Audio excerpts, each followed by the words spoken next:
Ayan, so good morning mga kalapatids. So ito try natin itos yung mga young bird warriors natin dito sa tabing dagat. Yan. Medyo malapit lang yung location nito.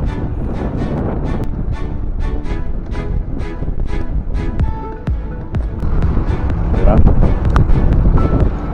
Ayan na mga kalapatids.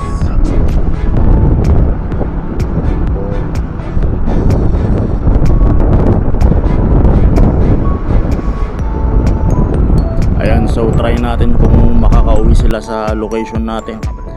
Yung hindi sila magpaikot-ikot ng matagal.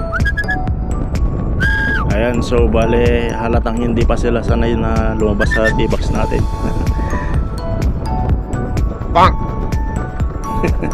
Ayan yung mga pinaggagawa nila, ayaw yata nilang lumipad. Gusto daw nilang maglakad pa uwi. Mga sira ulo.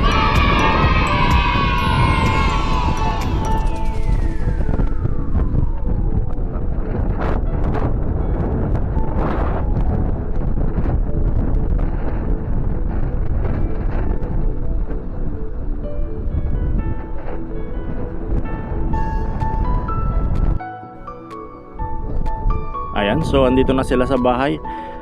Medyo nabitin pa sila sa nilipad nila. Siguro next time is ilalayo ko nasa 10 kilometers para matignan natin kung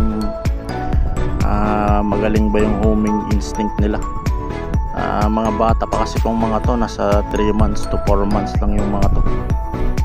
At sinasanay na natin silang mag itos kumbaga.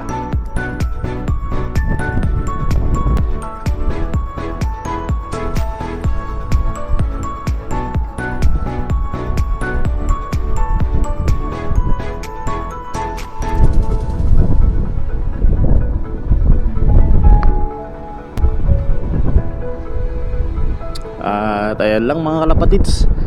At